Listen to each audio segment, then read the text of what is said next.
نداء الحق صوت قد شجاني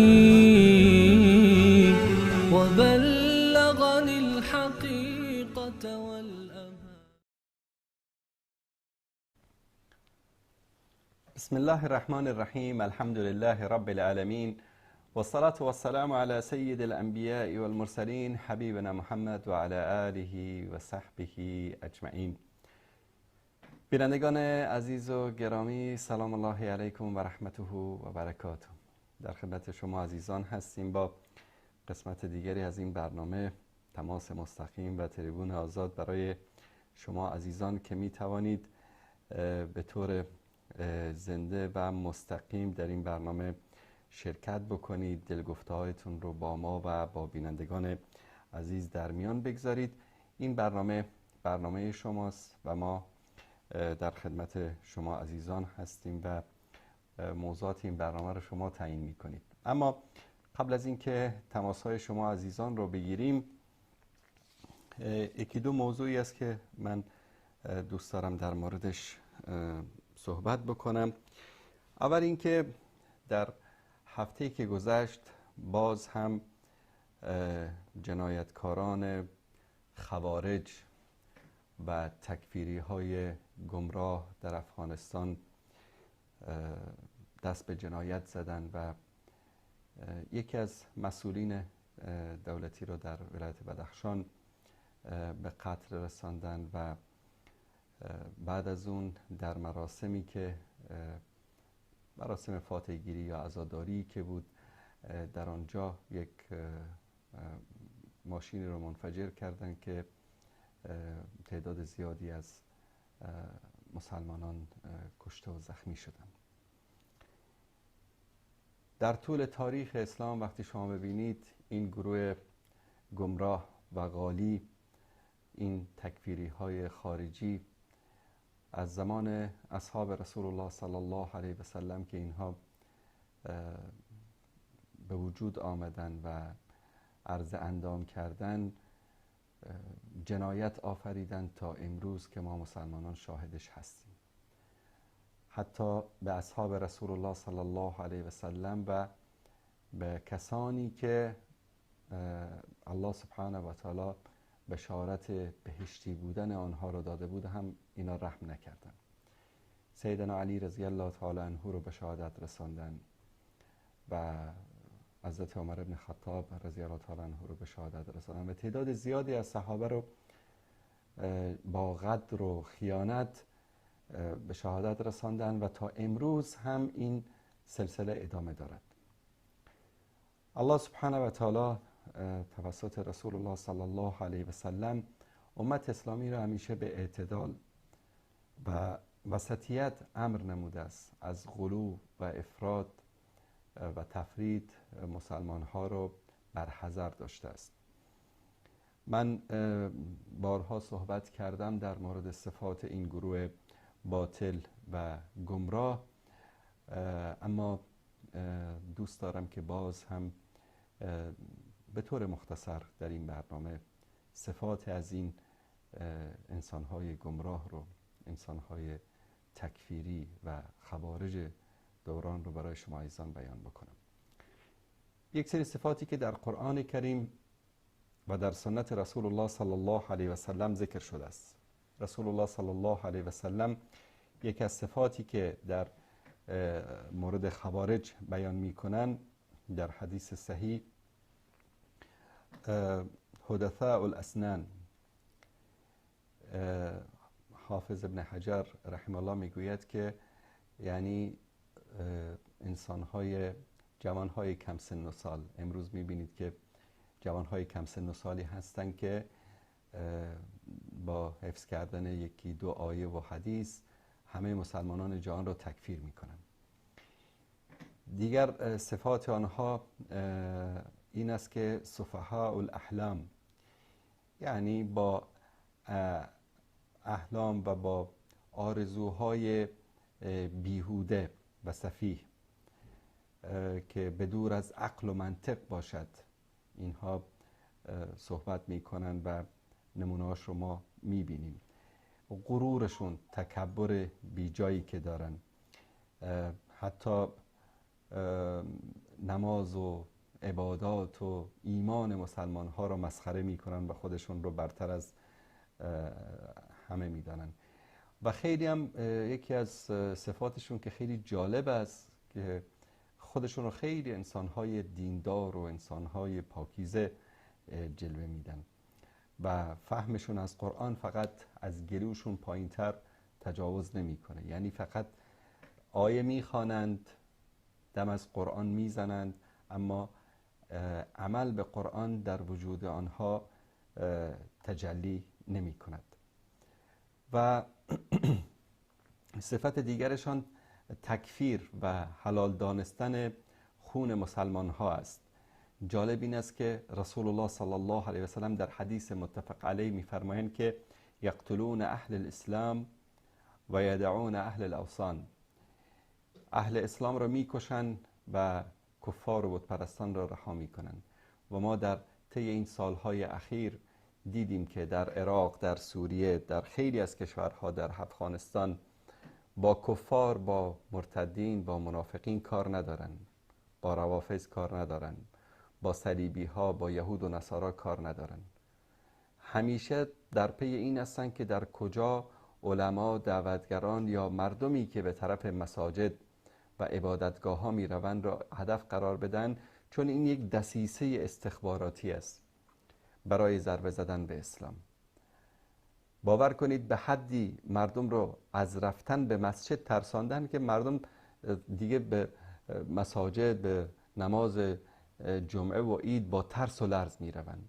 آیا خدمتی بالاتر از این برای دشمنان اسلام می تواند یک انسان انجام بدهد؟ و بهترین دعوتگران و علمایی که تاثیرگذار بودند در جامعه اسلامی به دست اینها در طی این سالهایی که گذشت به شهادت رسیدند. و بزرگترین خدمت رو به دشمنان اسلام اینها کردند. ببینید که مثلا در عراق بعد از اینکه مسلمان ها قیام کردند در مقابل آمریکا، اینها آمدند و عراق رو دو دسته به روافض تسلیم کردند. یعنی بسیار انسان جاهل و احمق باشه که این دسیسه رو متوجه نشه که اینا در کشورهای اسلامی چیکار دارن میکنن. هر جایی که اسمی از اسلام باشه، شعاری از اسلام باشه، یا حتی در غرب میبینیم جایی که مثلا تظاهراتی مسلمان ها انجام میدن، گردهمایی صورت میگیره، اینا میان پرچمشون رو در اونجا بالا میکنن و به این وسیله همه اون جمع مسلمان رو ضربه میزنن. نگاه های همه دشمنان به سوی این جمع جلب میشود و این یک هدف برنامه ریزی شده است برای ضربه زدن به اسلام. در سوریه چیکار کردن؟ هر جایی رو که مجاهدین میرفتن میگرفتن، اینا میومدن اونجا مجاهدین رو میکشتن، فرماندهان مخلصشان رو میکشتن، انسانهای متقی علما رو میکشتن و بعد از مدتی میدیدیم که منطقه رو تحویل دادن به نظام اسد یا به روس‌ها یا به فاطمیون و روافضی که از ایران آمده بودن برای کشتار اهل سنت. خون همه این مسلمانان اهل سنتی که در عراق و سوریه و در افغانستان و خیلی از نقاط دنیا ریخته شد به دوش اینهاست و بسیاری از مناظرین و مفکرین اینها کسانی هستن که امروز پاسپورت آلمانی و بلژیکی و دانمارکی و سوئدی تو جیبشون هست و در اونجا با پول سوسیال زندگی میکنن و در اونجا نشستن و از طریق سوشال مدیا مسلمان ها رو تکفیر میکنن که الله سبحانه و تعالی شر اینها رو از سر امت اسلامی دور بکنه. موضوع دیگری که میخوام در موردش صحبت بکنم در این اواخر، بعد از اینکه بعضی از مسائل علمی در مورد اشتباهات عقیدتی و منهجی آقای حکمتیار رو ما در برنامه ها بیان کردیم و این وظیفه ماست. عده‌ای از دوستان یا از دلسوزی یا بر اساس فشاری که از طرف هواداران آقای حکمتیار هست پیام میفرستن، بعضیاشون شخصا اومدن که شما در مورد حکمتیار صحبت نکنید. دوستان عزیز، من این موضوع رو واضح در اینجا بگم، ما با جناب حکمتیار هیچ گونه حقد و کینه شخصی نداریم. آنچه که ما در برنامه ها ذکر کردیم انحراف از منهج اهل سنت است. من یعنی بعد از قضیه انحرافاتی که در تفسیر ایشان دیدم 100% به این نتیجه هستم و به این نتیجه رسیدم که ایشان فکر معتزلی دارن، دانسته یا ندانسته، و به این فکر گرایش پیدا کردن و این خیلی خطرناک است برای آینده افغانستان، برای جوانان ما، و وظیفه همه علما و دعوتگران است که در مقابل این انحراف بایستن. جناب مولانا، جناب مولوی، جناب شیخ، مسئولین، ولات امر، در مقابل این انحرافات بایستین و الا فردا فتنه و مصیبت بزرگی دامنگیر جامعه می شود. امروز خیلی از علما و دعوتگران در مجال خصوصی میگن بله این حکمتیار این اشتباهات رو داره، فلان داره، این داره، اون داره. خب میگم چرا این حرفا رو نمیگید الان؟ والله حالا دیگه وقتش نیست. نباید که انسان مجامله بکنه در امور دین. انسان نباید در امور دین مجامله بکنه. این گناه بزرگی است، گناه نابخشودنی است. از شر این افکار منحرف ملت رو باید نجات داد. عده دیگر از اینها اومدن گفتن که بله این نمیدونم فلان و علان اینها قبلا بر علیه ایران موضع‌گیری داشتن و برنامه داشتن و الان چون که عربستان سعودی با ایران روابطش خوب شده اینا افتادن به جان حکمتیار. والا این کله های گنجشکی حکمتیار پرستان و این تهی مغزان به خاطر تعصبی که دارن حاضر هستن که هر تهمت و افترایی رو به هر کسی که دوست داشتن بزنن.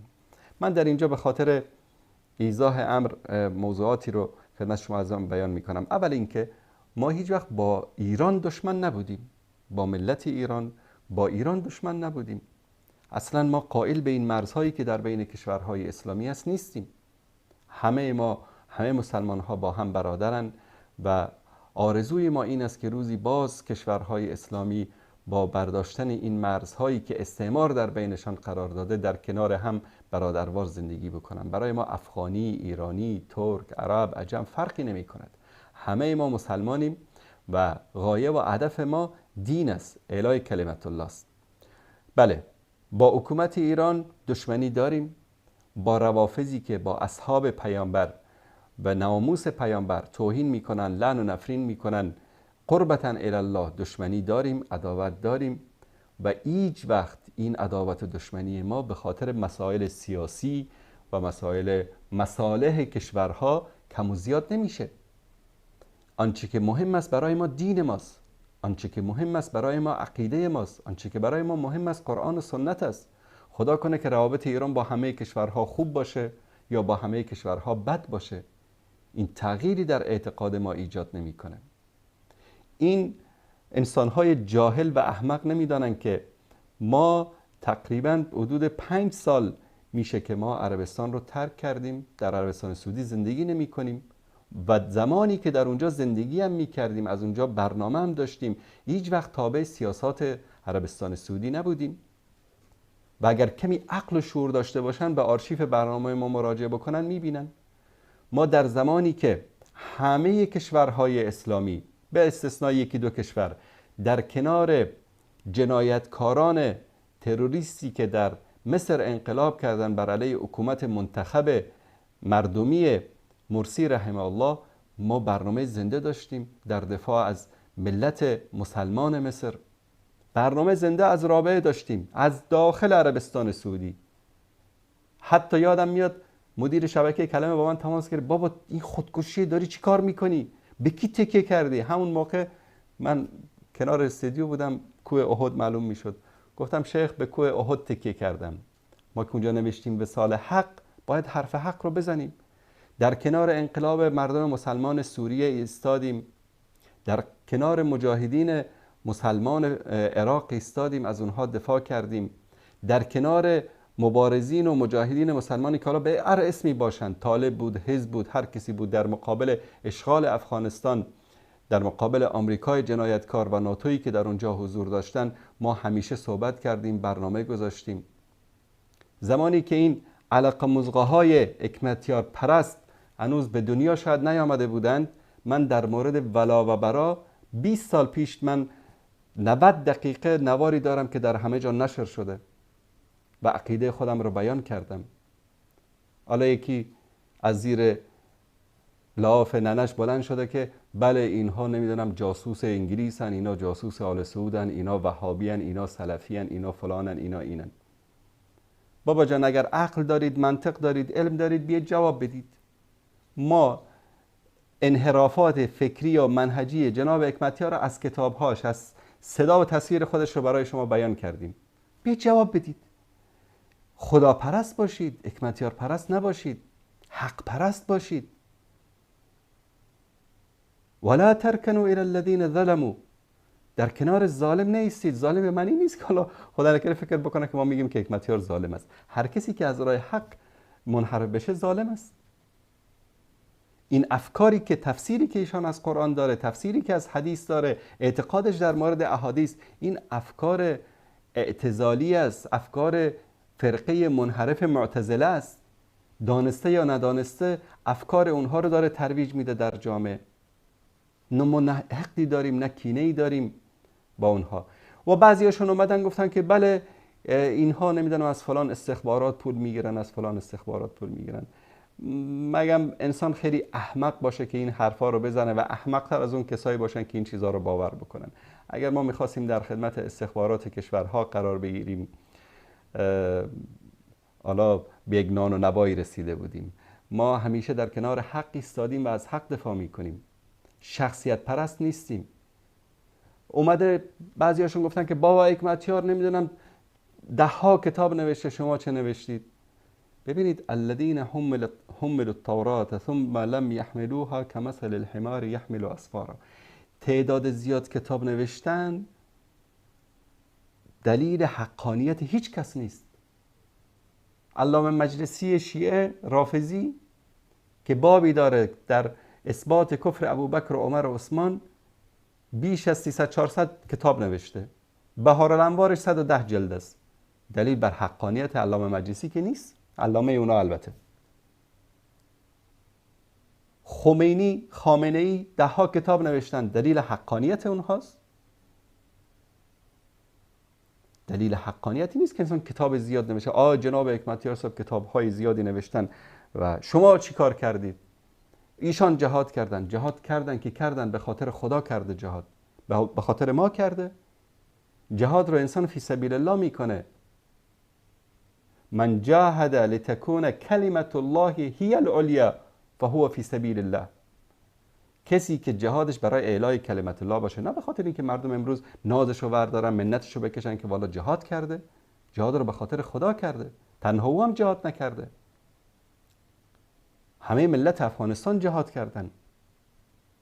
جهاد کرد یک مجاهد به این معنی نیست که فردا اگر هر حرف غلط و گمراهی رو زد ما بگیم که خلاص آمنا سلمنا چون که ایشان مجاهد است. این غلط است، این گمراهی است، این شخصیت پرستی است، این تقدس بیجا است. حکمتیار پرست نباشید، خدا پرست باشید. اشتباه کرده اعتراف بکنید که اشتباه کرده. با 1001 دلیل لایتجسفک میخوان او را براعت بدن که والله حکمتیار نه اشتباه نکرده، که انه از آسمان بیرسمان افتاده و پاک و منزه است و کلامش وحی منزل است. نیست اینطوری. عده‌ای آمدن گفتن بله این عقده های حزبی و تنظیمی است و ایشان طرف نمیدونم فلان تنظیم است. خداوند لعنت بکنه همه این رهبرانی که در افغانستان سبب بدبختی ما و امثال ما میلیون ها جوان افغان شدن که امروز در کشورهای مختلف در به در آواره و مهاجر میگردن. خدا لعنت کنه اینایی که ربانی و حکمتیار و مسعود و سبقت الله مجددی و گیلانی و همه این خائنین و ظالمین و جنایتکاران رو از ببرک و حفیظ الله امین گرفته که کمونیستان ناراحت نشوند تا ترکی و نجیب و دوستم و همه این جنایتکارانی که در طول این 40 سال ملت را به خاک و خون کشیدن، امروز سبب بدبختی ملت افغانستان کی است مگر غیر از این رهبران جنایتکار و ظالم و خائن ما هستند؟ که اگر این بیشرف ها دیروز در سر یک سفره می نشستن و با هم جور می آمدن و ملت رو به این حال و روز نمی انداختن، کابل و ویران نمی کردن، افغانستان رو به خاک و خون نمی کشیدن، اینا همون جنایتکاران هستن. خداوند همه اینا رو در دنیا و آخرت لعنت بکنه. به خدا قسم من حتی بدترین دشمنهای خودم رو لعنت نمی کنم، چون به این قائل هستم که انسانی که زنده است رو نباید لعنت کرد. شاید فردا هدایت بشه، اما اینا اگر فردا هدایت هم بشن، اگر اینا فردا توبه هم بکنن، چطور امکان داره که خون هزاران جوان مسلمان، زن و مرد و پیر کابل و عموم افغانستان که به خاطر تنظیم جنگی ها، به خاطر شهوت قدرت این ظالمین از خدا ناترس به خاک و خون کشیده شدن، مگر ملت اینو فراموش میکنه؟ مگر الله اینو میبخشه؟ این حق الناس است.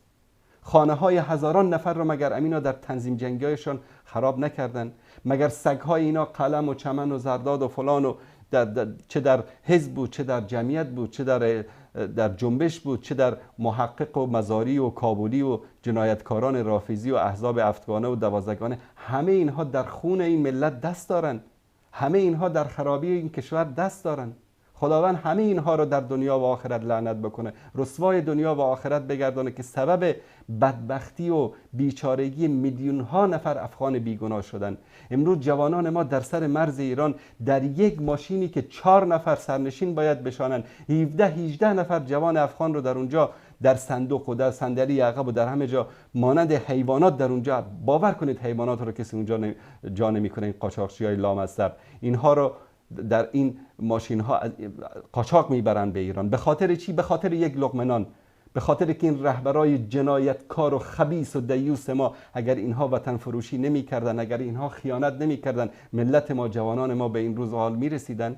جوانان ما چرا در آبهای یونان غرق بشن؟ جوانان ما در اروپا و آمریکا چرا باید سگشویی و به خدا قسم یک جوان متدینی که 5 وقت نمازش کنده نبود، به قول افغانها روزش، مسلمان متدین به من تماس میگیره، میگه از مجبوری من دارم در یک جای کار میکنم که گوشت خوک مجبورم برای کسانی که در اونجا میان تقدیم بکنم. حکمش چی است؟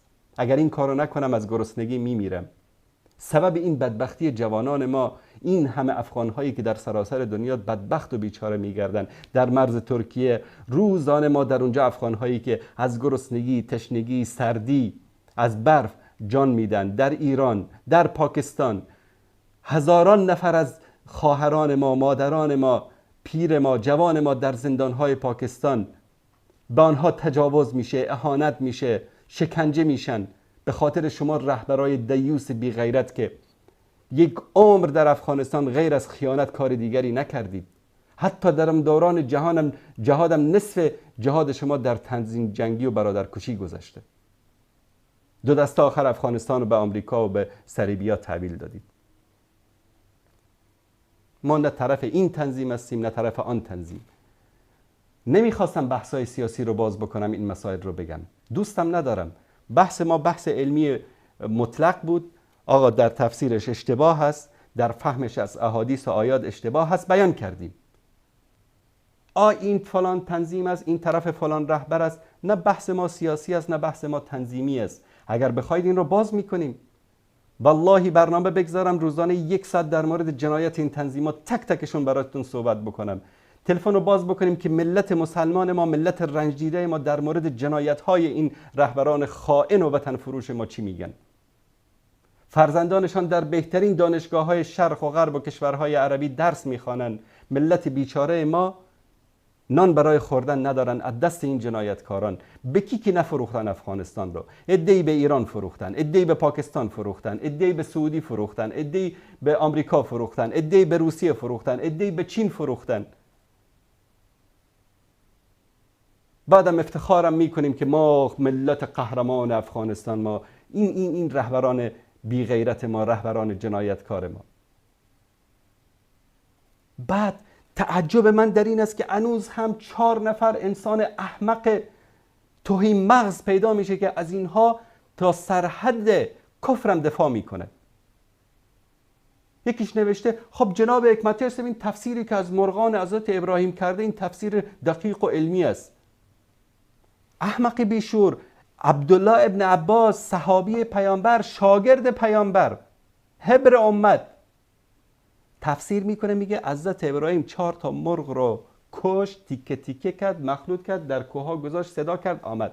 حکمتیار میگه نه، اینا رو کنه علیه بالله ابراهیم علیه السلام بودنواز و کفترباز بوده که اینا رو آموخته کرده و خودش بعد سر کو گذاشته، بعد صداش کرده و شپرا زده بیا.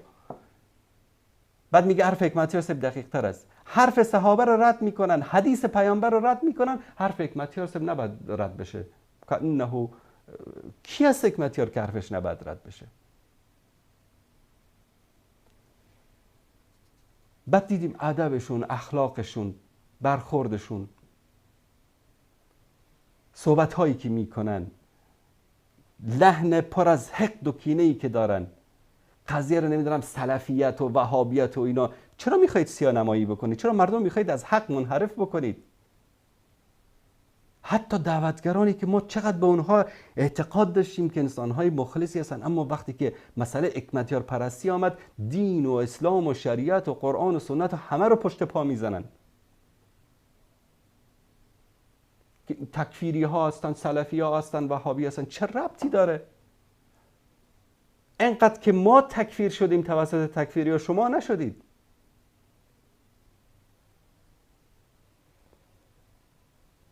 وانگهی من یک پیامی دارم به خود حکمتیار.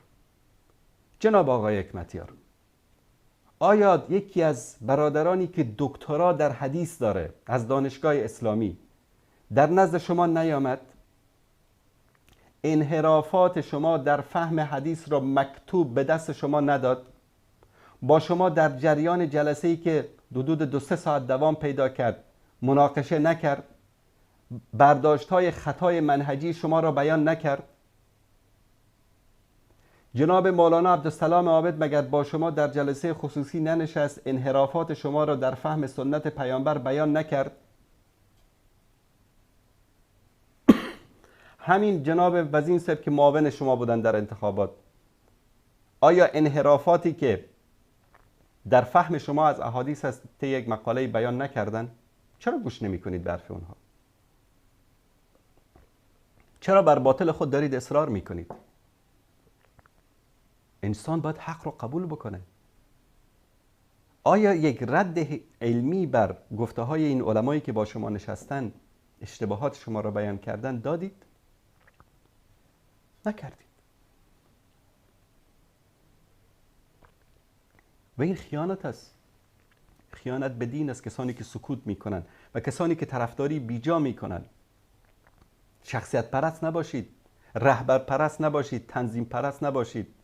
والله الذی لا اله الا هو، نه با حزب و نه با حکمتیار نه حقد داریم، نه کینه داریم، نه دشمنی شخصی داریم. حرف ما حرف دین است، حرف قرآن و سنت است، حرف کسی است که داره تفسیر اشتباه و غلط برخلاف اجماع امت به خورد مردم میده که نباید این کار رو بکنه. از همین لحظه به بعد دوستان عزیز شما می توانید تماس بگیرید و دلگفته‌های خودتون رو بیان بکنید. امیدوار هستم که الله سبحانه و تعالی توفیق هدایت نصیب بکنه، هم به جناب حکمتیار، هم به ما و هم به حکمتیار پرستان و شخصیت پرستان. سلام علیکم، بفرمایید.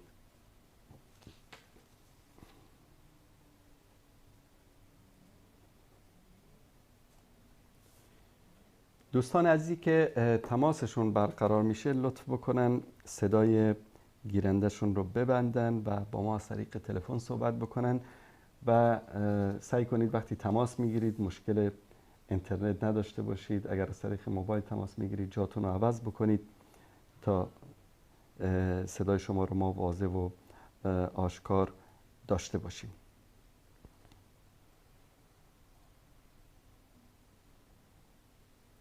بله، سلام علیکم.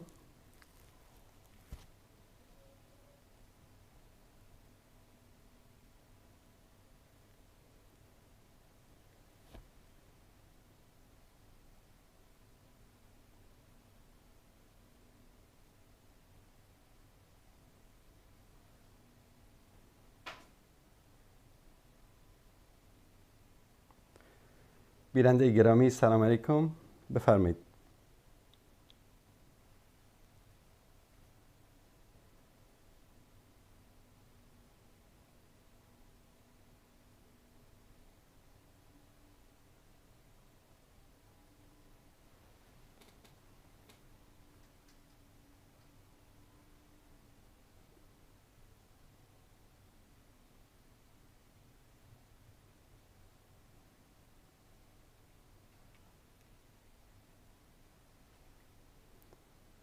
بیننده گرامی سلام علیکم.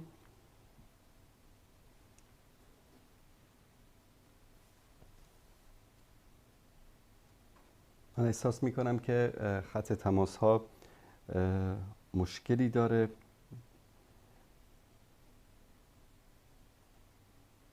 چون تماس بینندگان وصل نمیشه.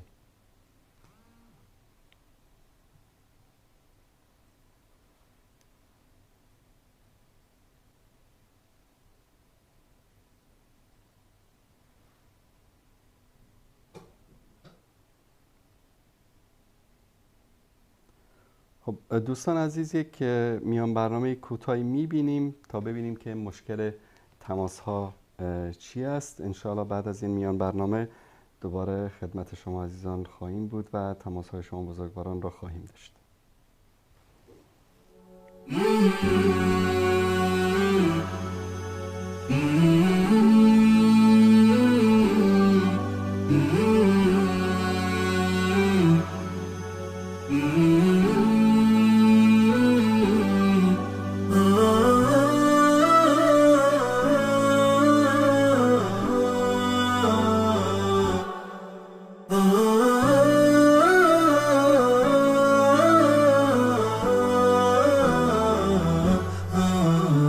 نداء الحق صوت قد شجاني وبلغني الحقيقة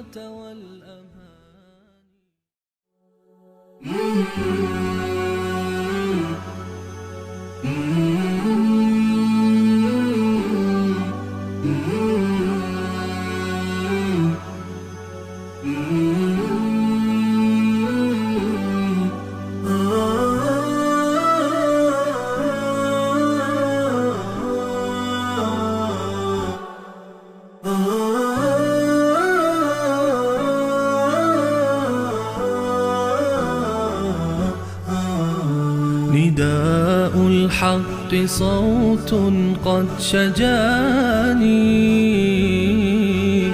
وبلغني الحقيقة والأمان.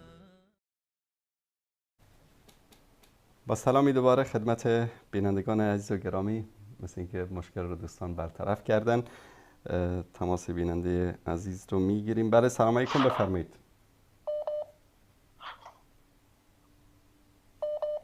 بیننده گرامی بفرمایید. بله بفرمایید. سلام آقای انصاری، خوب هستی؟ سلامت باشید. آقای انصاری، من میخواستم از برنامه خوب شما خیلی تشکر کنم.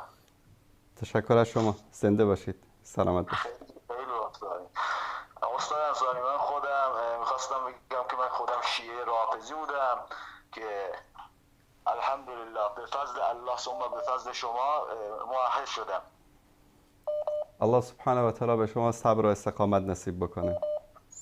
خیلی متشکرم از شما. میخواستم که تو برنامه تجدید ایمان کنم که اجازه بدین. زنده باشید. اشهد ان لا اله الا الله و اشهد ان محمدا عبده و رسوله. الله اکبر.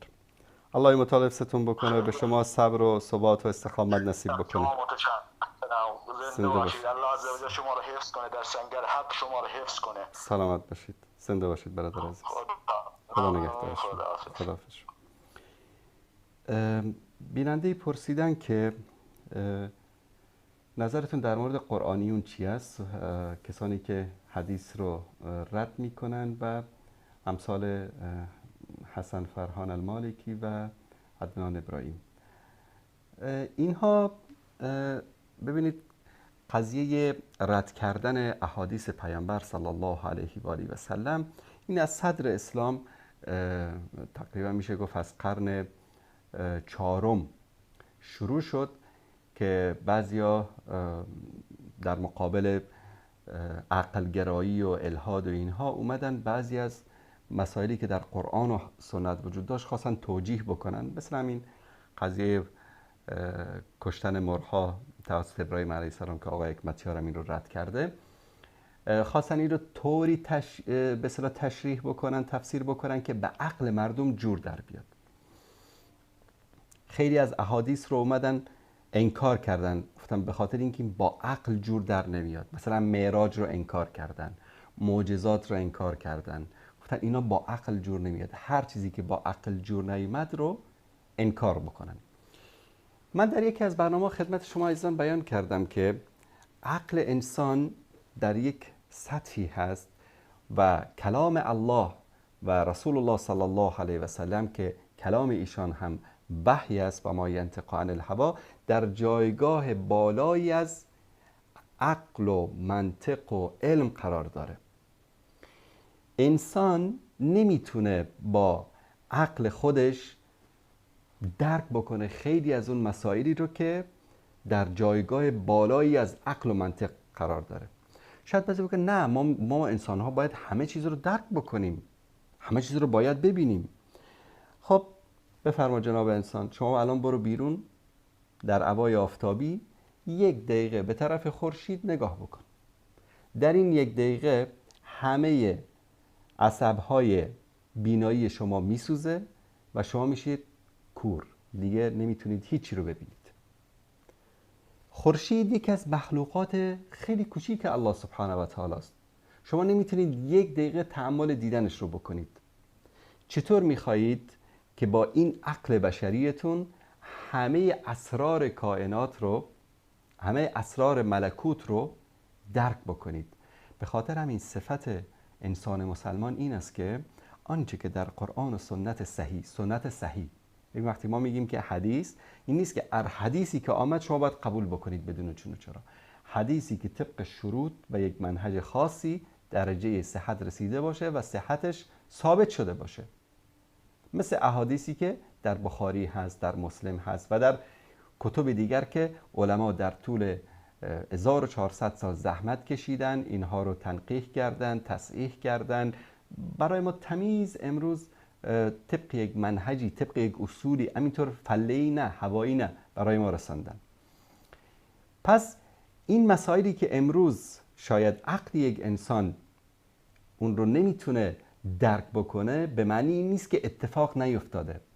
به طور مثال رسول الله صلی الله علیه و سلم 1 شبه از مکه به بیت المقدس و از آنجا به آسمان عروج میکنن. تا 100 سال پیش هر ملحدی غیر مسلمانی، حتی شاید بعضی از مسلمانان شکاک، چطور امکان داره 1 شبه از مکه بره بیت المقدس؟ کاروان با یعنی حرکت بکنه، اسب تندرو هم باشه 3 ماه طول میکشه تا اونجا برسه، یا خیلی هم تک سوار بخواد که بتازه شب و روز، شاید در 1 هفته یا در 2 هفته برسه. این چطور پیامبر صلی الله علیه و سلم 1 شبه به اونجا رسید؟ الان هم فاصله بین مثلا فرودگاه جده تا فرودگاه مدینه حدود 30 دقیقه است. از فرودگاه مدینه تا فرودگاه تبوک حدود 45 دقیقه است. یعنی بر این اساس میتونیم بگیم که شما ظرف 2 ساعت میتونی از مکه مکرمه توسط هواپیما به فلسطین برسی.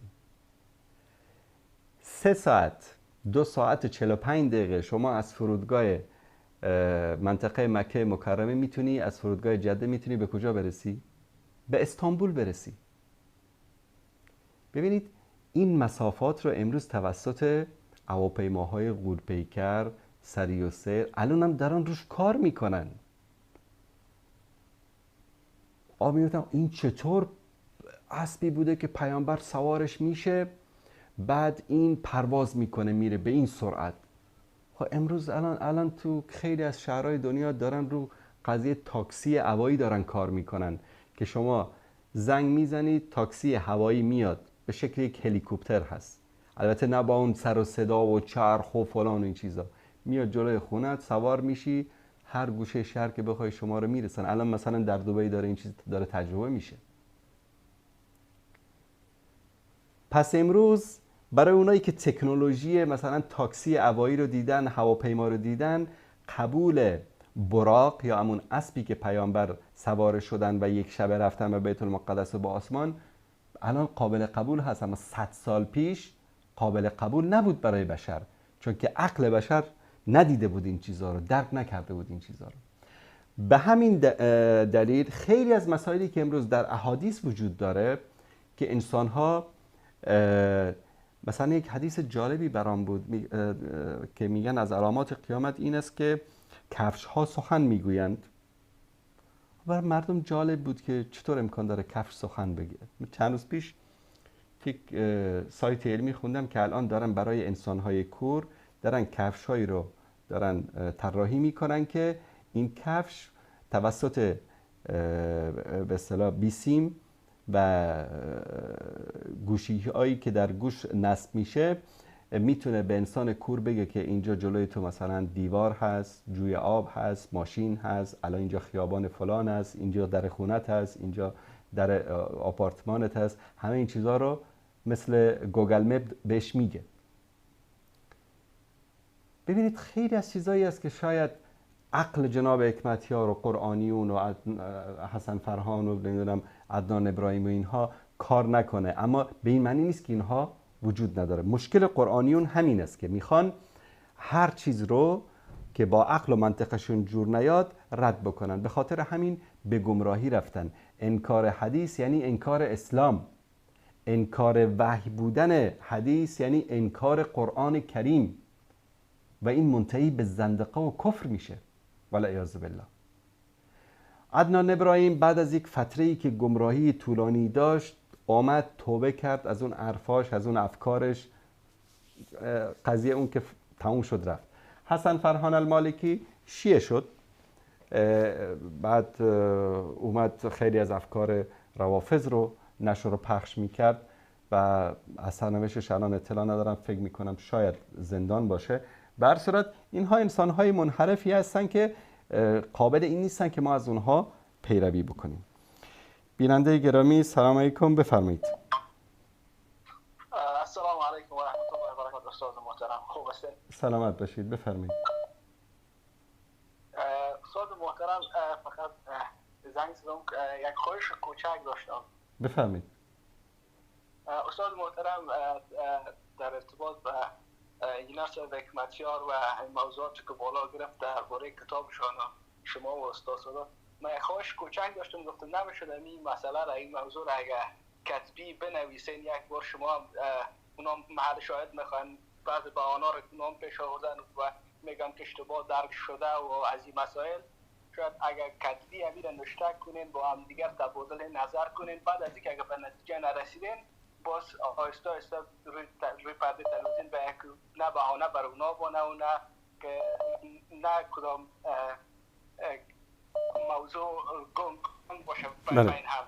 برادر عزیز و بزرگوار، من از احساسات یعنی پاک شما را قدردانی می کنم. ببینید این موضوع در کتاب‌های ایشان بود و هست و من نشان دادم تا وقتی که در لابلای کتاب‌ها بود ما به شکل پنهانی به عنوان یک مسلمان وظیفه اول ما چی است؟ که بریم پنهانی نصیحت بکنیم. امر به معروف و نهی از منکر یک از شروطش این است که انسان میره در کسی اشتباهی رو دید، میره در گوشه تنهایی به او گوش زد میکنه. و ما نه یک نفر نه دو نفر، چندین نفر از علمای بزرگ رفتن به جناب حکمتیار صاحب این مشکلاتی را که در کتاب‌های ایشان داشت گوشزد کردن. جناب مولانا عبدالسلام عابد، جناب دکتر احسان الله مبارز، جناب دکتر وزین و ده ها نفر از علما و طلاب علم رفتن از نزدیک صحبت کردن این رو.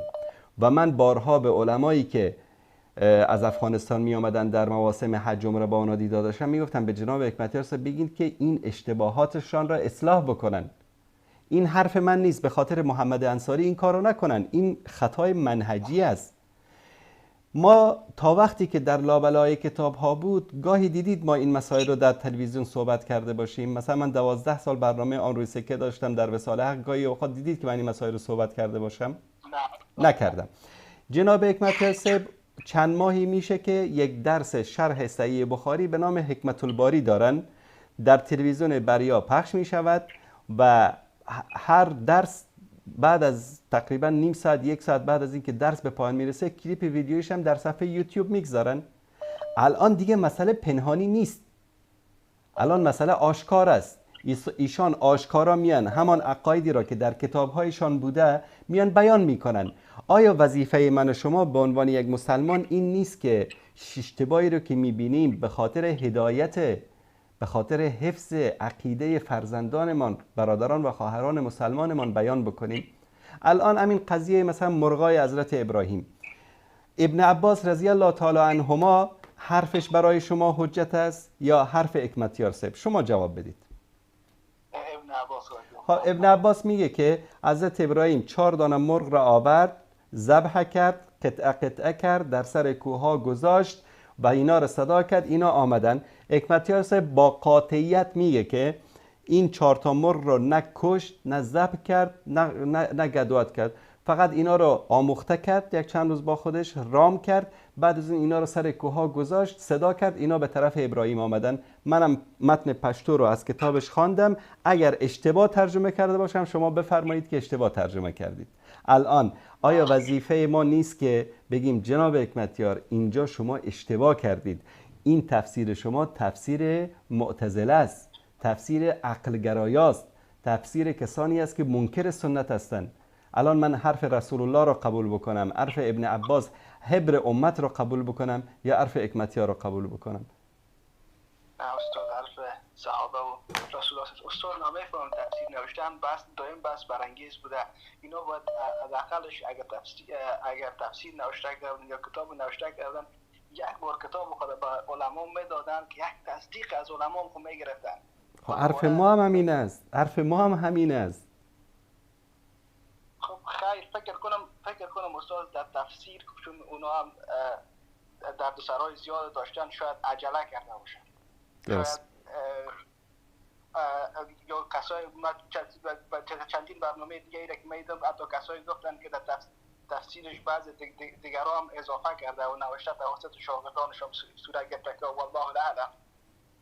دیگه فقط از خاطر از امیک میگفتم تو دسته نشویم، نشه که بحث آهسته آهسته به تکفیر بخیزه و بحث به سر عقیده بیایه و موضوع اشاعره و اثریا و ماتریدی بس بالاتر. نه ما با اونا کار نداریم، ما با اشعری و ماتریدی و اختلافات کلامی و اعتقادی کار نداریم. ببینید برادر عزیز، من اگر مثلا شما اسمتون چی است؟ میتونم بپرسم؟ محمد جان. مثلا شما اگر دیدید که من محمد انصاری آمدم یک مسئله دین رو اشتباه گفتم، آیا وظیفه شما نیست که به من زنگ بزنید بگید آقای انصاری اینجا اشتباه گفتی، این حرف تو مخالف قرآن و سنت است؟ صحیح است یا نه؟ درست است؟ الان من از شما یک سوال میپرسم برادر محمد جان، آیا حدیث پیامبر وحی است یا نیست؟ قطعاً که وحی است. خب من این موضوع را استاد محترم در برنامه دیگه هم یاد کردم، خصوصا حدیث بریره رضی الله تعالی عنه که هست که خانمش در بازار مدینه در حال رفتار بودن که رسول الله صلی الله علیه و سلم توصیه دادن که با ایشان دوباره ازدواج کنین و ایشان انکار کردن و پرسیدن که آیا یه امری است که امری است که میکنی و یا نظر میتی، و ایشان فرمودن که نه فقط نظر میتم، به الفاظ خود میگم. درست دیگه، قطعا که ما ینتقل هوا. درست. خب الان شما پشتو میفهمید؟ استاد محترم پشتوی ما خوب نیست. حالا من یک متن میخوانم، شاید بینندگان بفهمن. صفحه تلویزیون رو نگاه بکنید، متضاد روایات مذهبی اختلافات، صفحه 327. جناب حکمتیار میفرمایند که داد طول و خرافی مذاهب و گد بنصده، میگه که این اساس و پایه همه مذاهب خرافی است.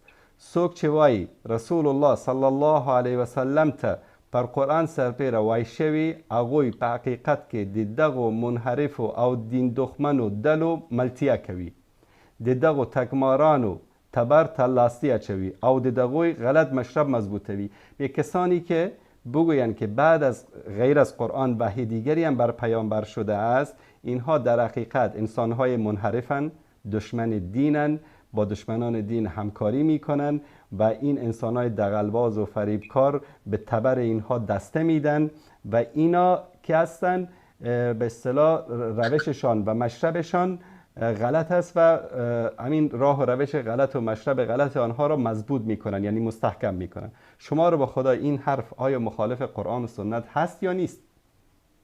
الله حفظتان کنه. ظاهر حرف واضح معلوم بشه. من گفتم ما هم در این فکر هستم که اگر چنین نوشته، اگر اشتباه ما درک کردیم و یا مثلا اشتباه املایی بوده، از این بفرمایید. نه استاد محترم چی بگم؟ دقیقاً حرف منم همین است. اگر که من اشتباه ترجمه کردم بیان بگن که انصاری شما اشتباه ترجمه کردی. اگر حکمتی یوسف اشتباه نوشته یک بیانیه صادر بکنه بگه در صفحه 237 کتاب من این مطلبی که نوشتم اشتباه بوده، اشتباه تایپی است. اشتباه درک شده. بله، یا اشتباه درک شده. بله. زنده باشید محمد جان. الله متعال کنه شما. سلامت باشید. خدا نگهدار. سلام و رحمت الله و برکاته. قضیه خدای نکرده حقد و کینه و ضد کردن با کسی نیست. من در برنامه دیگری هم گفتم که یعنی ما هیچ مشکل شخصی با شخص جناب حکمتیار و با هیچ کسی دیگری نداریم. ما یک دعوتگریم. آنچه که فهم ما از قرآن و سنت هست سعی میکنیم بیان بکنیم. نه ادعا کردیم که ما متخصص تفسیریم، نه ادعا کردیم متخصص سنتیم. رسول الله صلی الله علیه و سلم میفرمایند بلغوا عنی ولو آیه، یک آیه ای را از من اگر میتوانید به مردم تبلیغ بکنید برسانید، و ما این وظیفه خودمون را انجام میدیم. بیننده گرامی سلام علیکم، بفرمایید. سلام علیکم و رحمت الله و برکاته. علیکم السلام و رحمت الله و برکاته. میخواستم با استاد صحبت کنم. صدای شما داره پخش میشه، بفرمایید برادر عزیز. استاد جان الله مهربان نگهبانتون باشه. سلامت باشید، زنده باشید. در بلندی در این دنیا و در آخرت نصیب روزتون گردون. زنده باشید برادر عزیز. برای شما همچنان.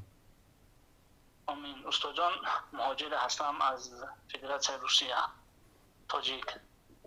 بفرمایید برادر عزیز تاجیک. میخواستم استاد جانم در مسئله ما در یک مغازه داریم کار و فعالیت داریم. در این مغازه لباس‌های غیر اسلامی فروخته می شود. درست. مثلا لباس‌های زنانه غیر اسلامی یا که تجهیزات‌های برای موسیقی. درست. همین نمود مثلا لباس‌ها و نمود چیزایی که غیر اسلامی فروخته می شود در این مغازه. استاد جان همین کاری ما مثلا درست هست درست نیست؟ باشه، در این مورد صحبت میکنم برادر عزیز. استاد جان من بخشش وقتونه میگیرم. خواهش میکنم. عین حال همین نمود تجارت در بین برادران تاجیک خیلی هم مثلا با سرعت افزوده ایستاده است. خیلی هم مردم تاجیک به همین نمود تجارت رو آوردن. مثلا از مبلغ این تجارت حج میروند، خیر میکنند، زکات میدهند و غیره ها. درباره همین هم صحبت میکردیم استاد جان. چه نوع تجارت؟ تجارت استاد جان تجارتی مال و محصولاتی لباسه و مثلا لباسه. درست. باشه چشم. خب استاد جان الله مهربان زنده باشید. سلامت باشید. خدا نگهدار. ببینید، خرید و فروش آلات موسیقی و وسایلی که در لهو و لعب و منکرات استفاده میشه جایز نیست، شرعاً حرام است. مثلا کسی بیاد گیتار و پیانو و این چیزایی که برای موسیقی استفاده میشه، تبل و اینا رو تجارتشو بکنه، خرید و فروش بکنه، این حرام است. اصلا این کار از ریشه و اساس حرام است، جایز نیست. نه کار کردن در همچین مغازه جایز است و نه کسی که اصلا تجارت این کارا رو بکنه جایز است. تجارت در آلات و وسایلی که برای فسق و فجور استفاده میشه، آلات جنسی باشه یا هر چیز دیگری باشه، جایز نیست، حرام است. تجارت در شراب، تجارت در به اصطلاح در جایی که در اونجا معاملات ربوی صورت میگیره، سود، جایز نیست. تجارت در رستوران ها یا مغازه هایی که حتی کار کردن که در اونجا گوشت خوک، شراب و چیزایی که حرام هست در دین در اونجا خرید و فروش میشه جایز نیست. چون رسول الله صلی الله علیه و سلم وقتی که در مورد سود بیان میکنن و این همه این منکرات رو در بر میگیره که کسی که میده، کسی که میگیره، کسی که مینویسه، کسی که شهادت میده، همه اینها مورد لعن قرار میگیرن.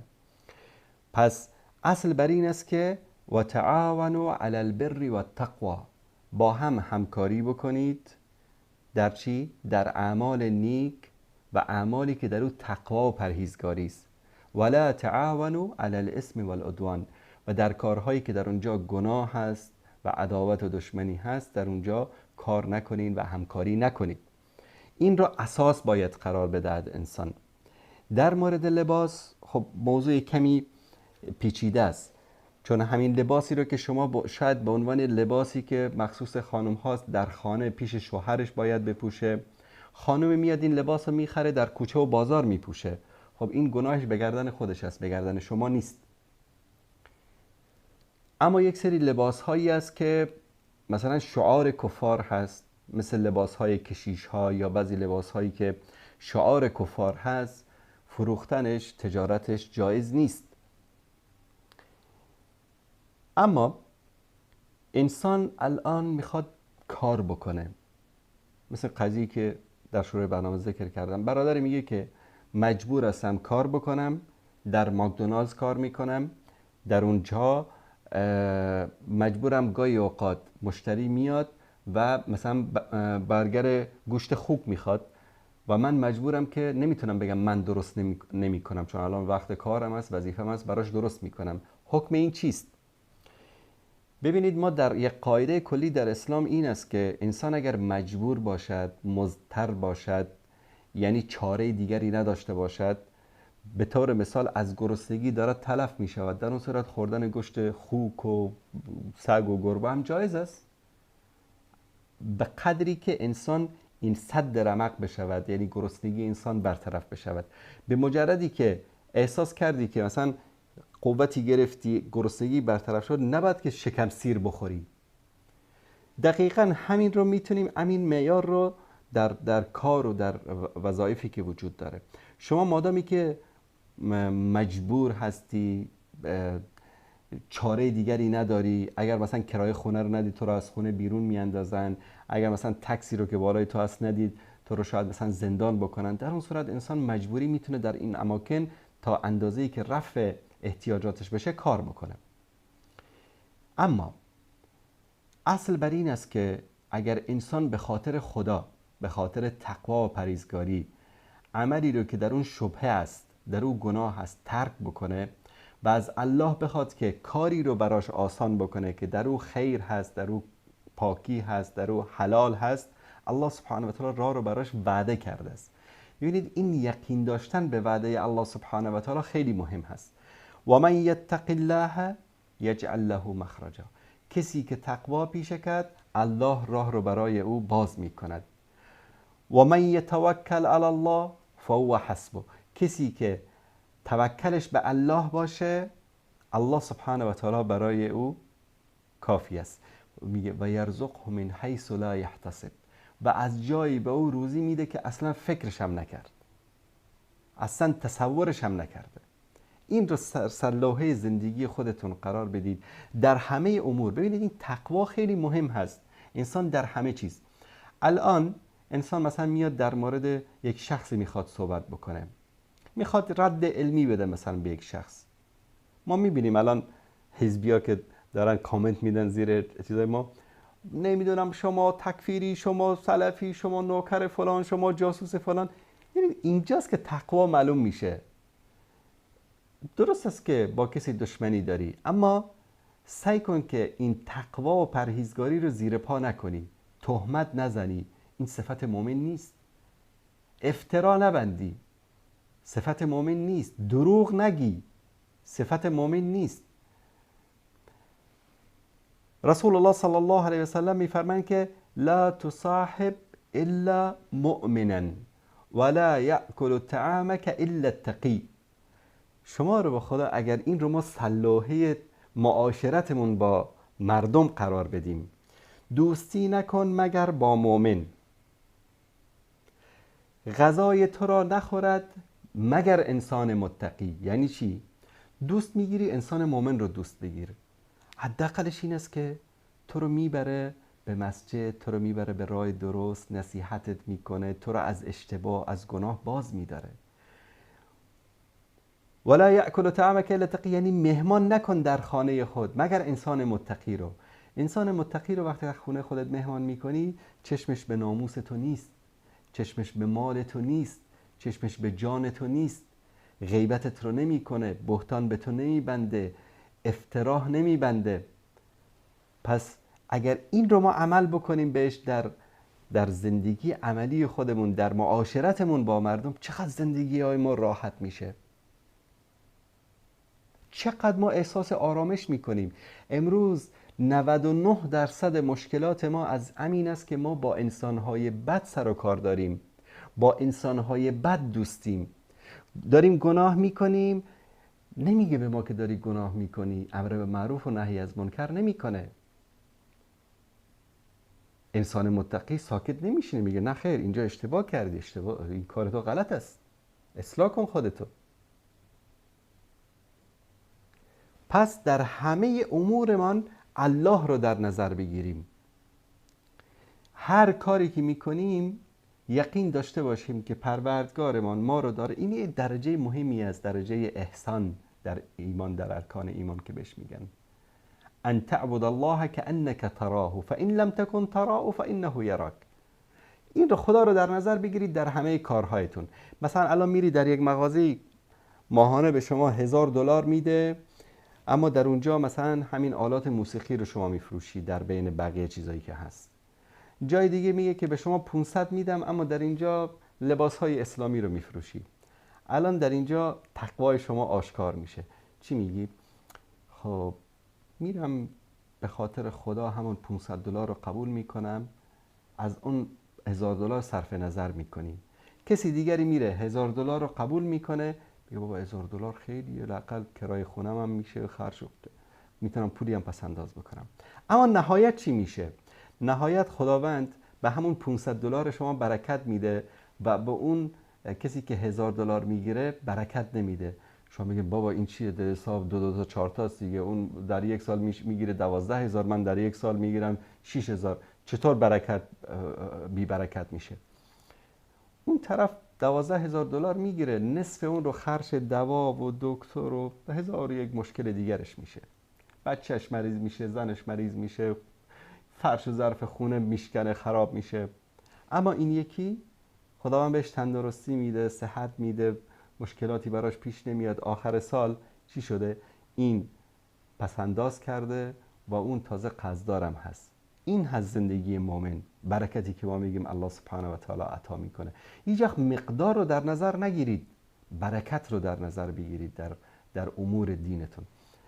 و کسی که بر اساس تقوا و پرهیزگاری زندگیشو عیار بکنه، آماده بکنه، این انسانی است که الله سبحانه و تعالی وعده کرده و یرزقه من حیث لا یحتسب. از جایی که هیچ تصورش رو هم نداری، از اونجا چیکار میکنه؟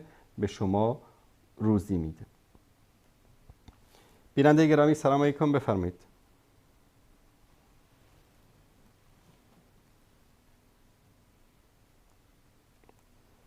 بیننده عزیز بفرمایید.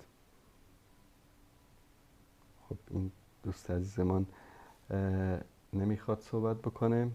تماس دیگری رو میگیریم از برادران تاجیک. السلام علیکم و رحمت الله و برکاته. علیکم السلام و رحمت الله و برکاته. بفرمایید برادر عزیز. استاد محترم، من برادری مهاجر از روسیه زنگ میزنم. بفرمایید برادر عزیز. برادر یک دو سوال داشتم درباره انگشترین، یعنی که چاله نقره برای مرد سنت است یا که سنت نیست؟ همین فهمیده میخواستم. انگشتر یا این علقه‌ای که به خاطر نامزدی و عروسی در دست میاندازن، منظورتان کدامش است؟ انگشتر حلقه‌ای که در دست میاندازن میگن سنت است. رسول اکرم صلی الله علیه و سلم وقتی مهرزنی در دستش بود. انگشتر سنت است. انگشتر این سنتی نیست که حتما ما باید به او عمل بکنیم. این جزء عادات پیامبر صلی الله علیه و سلم است و خوب است که انسان از سنت پیامبر مطابقت بکنیم. یعنی امر نکردن ما رو. انگشتر پیامبر صلی الله علیه وسلم انگشتر نقره استفاده میکردن، انگشتر طلا استفاده نمیکردن. فرمودن که طلا بر مردان امت من پوشیدنش حرام است. اما یک چیز دیگه به نام حلقه ازدواج میگن یا چله میگن در افغانستان، یا حلقه نامزدی میگن. این رو استفاده کردنش مشابهت با کفار است، چون این نه در سنت است و نه در شاید 100 سال پیش اصلا در بین مسلمان ها رایج نبوده و این از دین نصرانیت آمده. ببینید گاهی اوقات ما میگیم که فلان عمل جایز نیست. چرا جایز نیست؟ چون اگر این عمل جز شعائر دین کفار باشد به خاطر همون جایز نیست. اصل این چله‌ای که میندازن به دست دختر و پسر بعد از عروسی و نامزدی، این در کلیسا صورت میگیره. اصلش چی است؟ میگفتن به نام خدای پدر، به نام روح القدس. بعد در این کلک میگذاشتن میگفتن به نام خدای چی؟ پسر. این یک اصل مذهبی دارد. این علقه‌ای که در عروسی استفاده میشه به دست مرد و زن، این یک اصلی در دین نصارا داره. به خاطر همون استفاده کردنش جایز نیست. اما انگشتر عادی نقره باشد جایز است، از سنگ‌های قیمتی باشد جایز است و اشکالی ندارد. وزنش هم گفتین استاد چی خبر وزن؟ هیچ مهم نیست وزنش هر چقدر، به اندازه پولتان میتونید که وزنش رو زیاد کنید.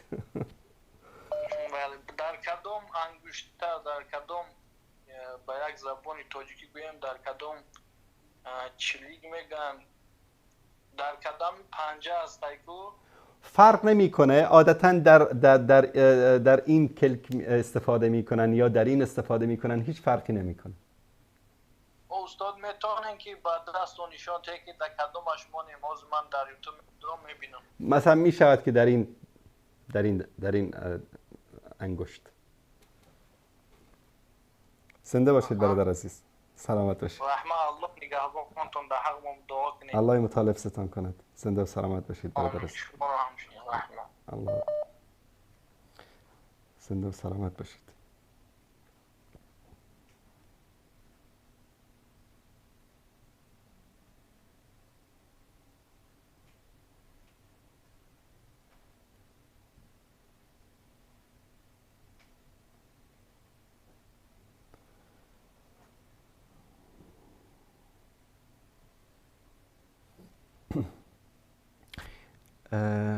من تشکر میکنم از عزیزانی که متاسفانه پشت خط موندن.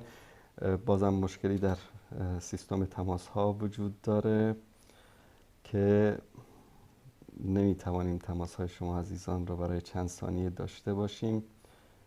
انشاءالله که این مشکل حل بشه. به هر صورت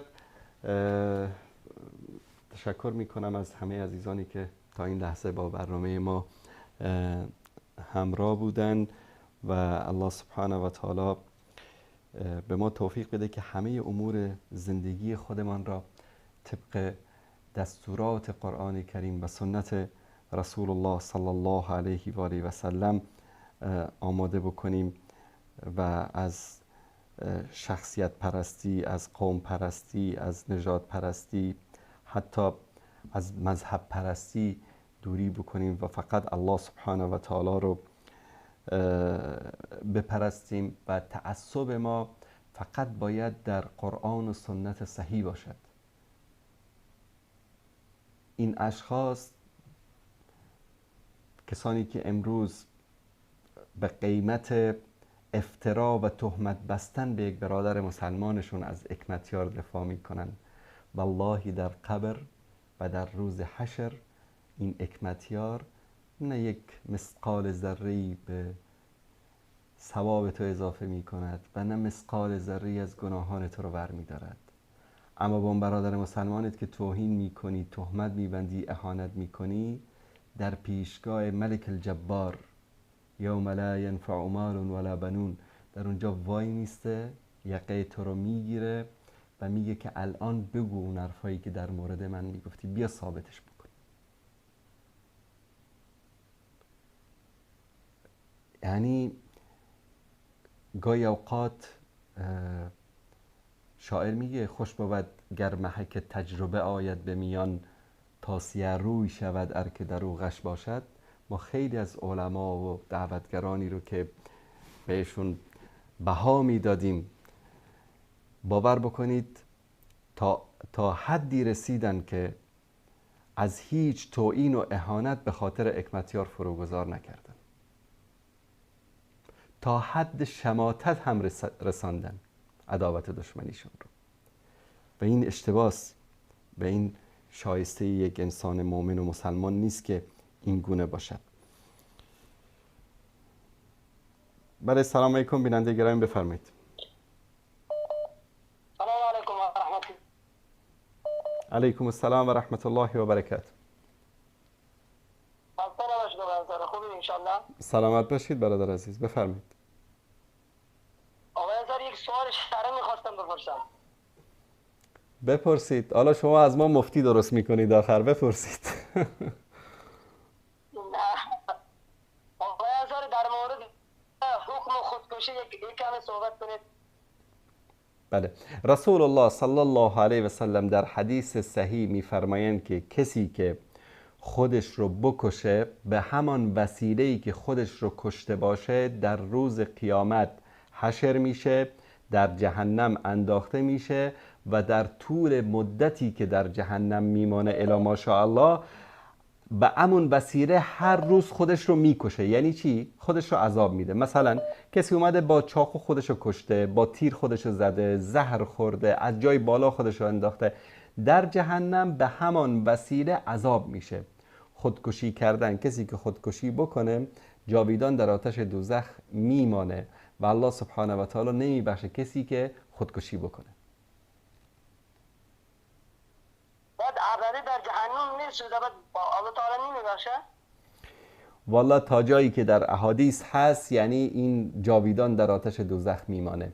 اما این که در نهایت انسان‌هایی که مؤمن بودن به الله سبحانه و تعالی اعتقاد داشتن، این مسئله اختلافی است بین علما که در نهایت حالا وقتی که الله بخواهد اینها رو به بهشت میبره و یا که نه همونجا جاویدان میمونن. این مسئله است که اختلاف است بین علما. سلامت باشید، خدا نگهدار شما.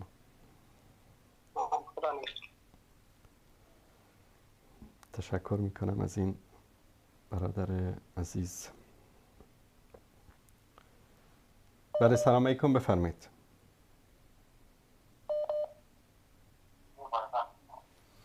بیننده گرامی بفرمایید. سلام علیکم. علیکم السلام و رحمت الله و برکاته. بله بفرمایید. بفرمایید.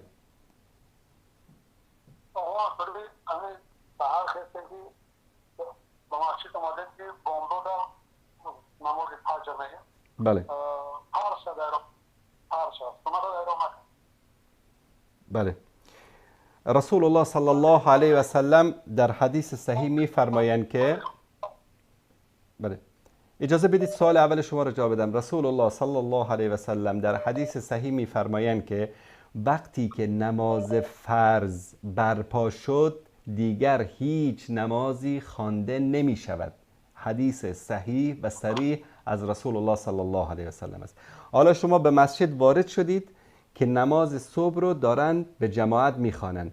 بعضی مردم شکار میکنن یا الله اکبر 2 رکعت سنت رو تند تند میخوانن، 1 رکعت نماز فرضشان ازشان قضا میشه، بعد میرن وای میستن در صف جماعت. این غلط است، اشتباه است. وقتی که اذا قامت الصلاه لا صلاه الا صلاه المکتوبه او کما قال صلی الله علیه و سلم، وقتی که نماز برپا شد هیچ نماز دیگری جایز نیست الا نماز فرض. درست است؟ بعد از اینکه امام سلام داد السلام علیکم و رحمت الله، السلام علیکم و رحمت الله، شما بلند میشید 2 رکعت سنتتان را میخوانید، چون تأکید فراوانی از رسول الله صلی الله علیه و سلم بر 2 چیز شده است، یکی سنت صبح، یکی نماز وتر. پیامبر در حضر و در سفر ترک نمی کردن، چه در سفر می بودن چه در خانه خودشان می بودن ترک نمی کردن. به خاطر همین مستقیما بعد از نماز، بعد از سلام دادن امام می توانید که 2 رکعت سنتتان رو بخوانید. من مشکل دارم درباره دنیای برزخ اگه چی باش چشم، زنده باشید، سلامت باشید برادر عزیز، خدا نگهدار شما. برزخ وضعیتی است، حالتی است، مکانی است که بعد از مرگ انسان تا برپایی قیامت و حساب و کتاب در پیشگاه الله سبحانه و تعالی انسان‌ها در این وضعیت قرار دارند. طبق احادیث صحیح برزخ برای انسان مؤمن باغی از باغ‌های بهشت خواهد بود و برای انسان کافر و برای انسان گناهکار گودالی از گودال‌ها یا چاله‌ای از چاله‌های جهنم. وضعیت برزخ چگونه هست، چطور هست، ما همین اندازه که در قرآن و سنت ذکر شده میدانیم، بیشتر از اون در موردش نه میپرسیم. ایمان داریم که همچین وضعیتی برای انسان رخ میداد که بعد از مردن ما تا برپایی قیامت ما در وضعیت برزخ قرار داریم. این که برزخ چطوری هست، کجا هست، این مسائلی است که فراتر از عقل و تصور بشر است.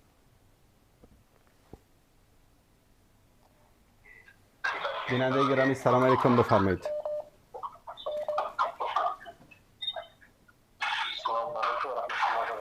علیکم السلام و رحمت الله و برکاته.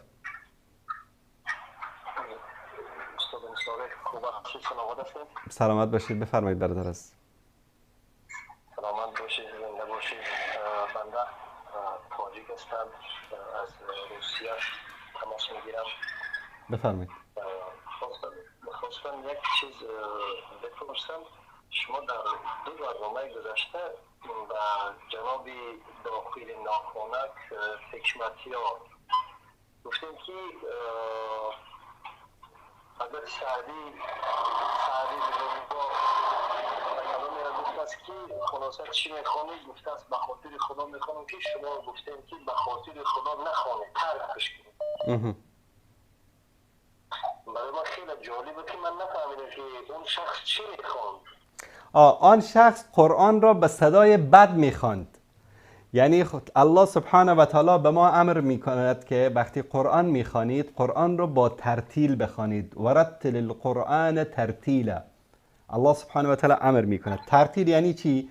مخارج حروف رو ادا بکنید، با صدای خوب بخوانید، با لحن بخوانید. رسول الله صلی الله علیه و سلم قرآن رو با ترتیل میخواندن، یعنی با لحن زیبا میخواندن و از صحابه‌ای که قرآن رو با صدای زیبا میخواندن خواهش میکردن که برایشان قرآن بخوانند، مانند ابن مسعود، مانند دحیه کلبی، صحابه‌ای که صدای زیبا داشتن. به خاطر همین الله سبحانه و تعالی و رسول الله صلی الله علیه و سلم به ما امر کردن قرآن میخوانید با صدای خوب بخوانید. بعضیا صدایش خراب است، تجوید صفر، مخارج حروف رو نمیفهمد، قرآن رو اصلا یاد ندارد. حالا این طرف سعدی به اون طرف که قرآن رو با صدای بد میخواند گفت که گر تو قرآن بدین نمط خوانی ببری رونق مسلمانی. متوجه شدید؟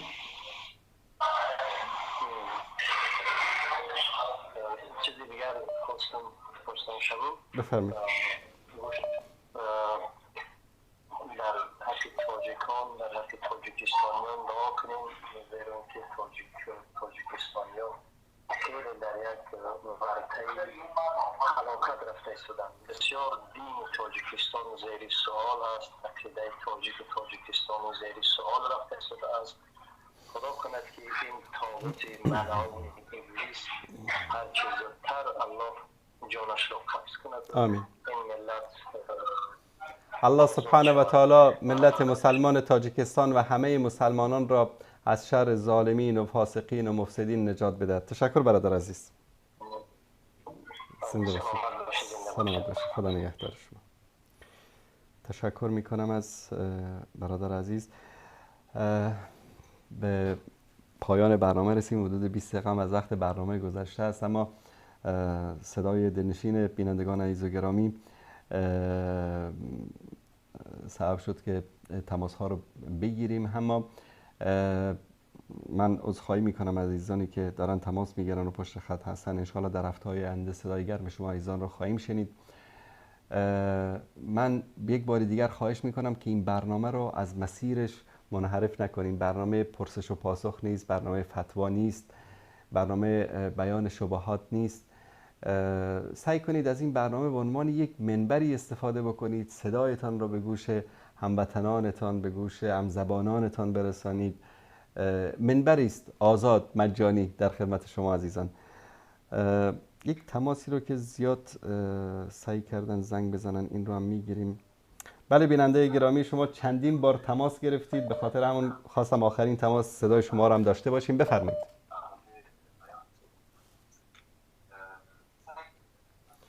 لطفاً صدای ما را از طریق تلفن بشنوید. بله السلام علیکم استاد محترم. علیکم السلام و رحمت.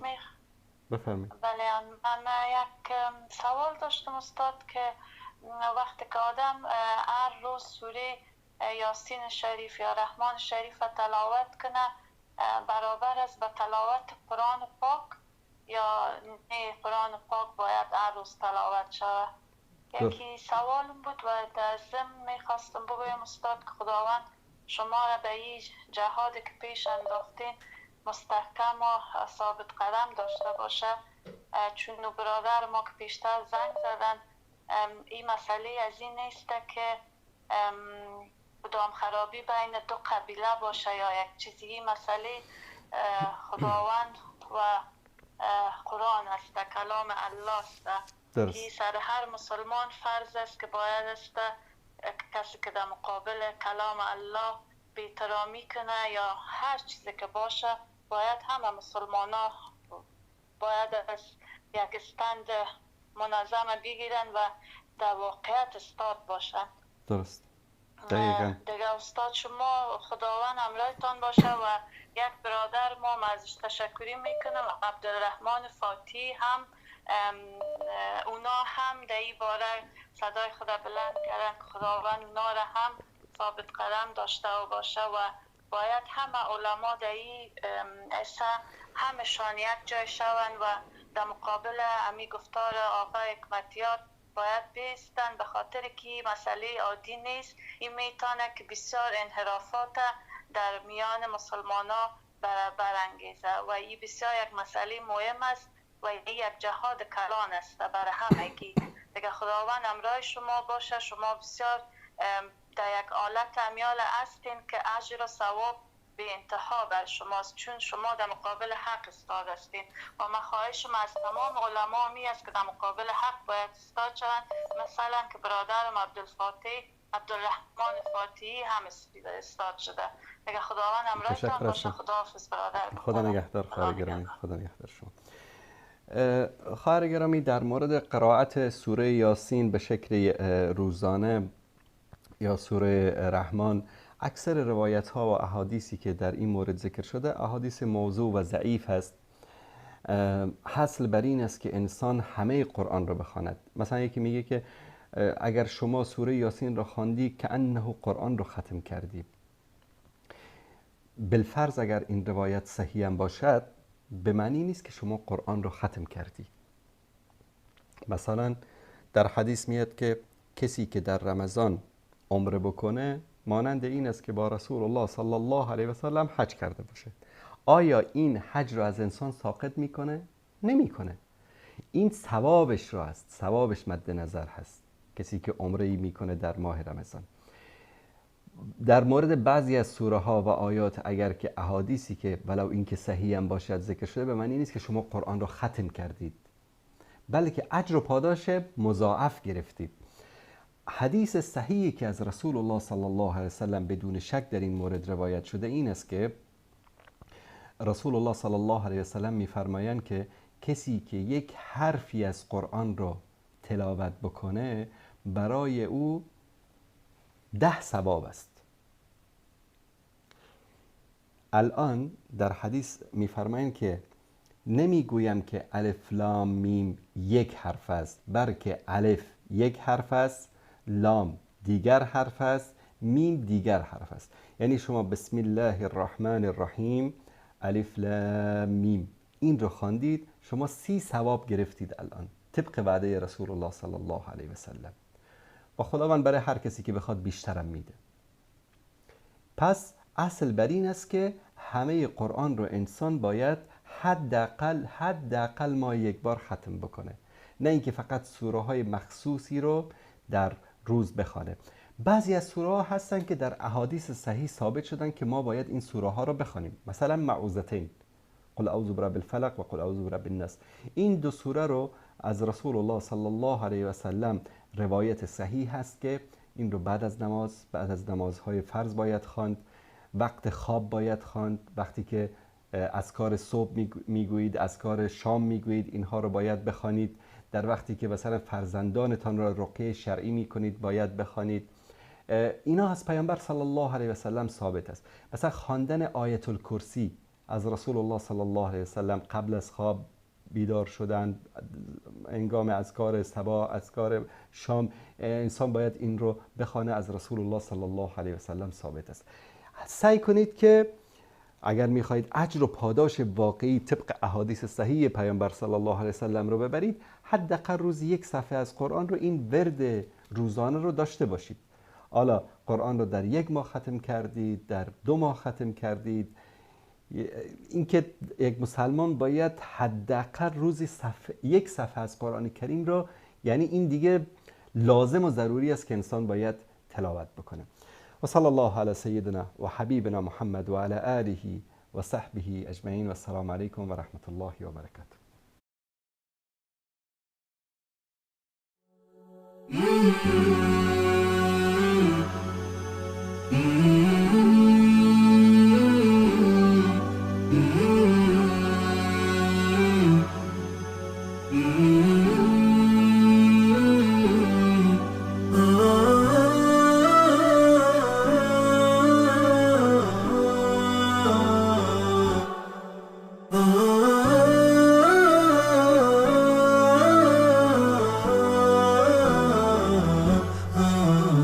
نداء الحق صوت قد شجاني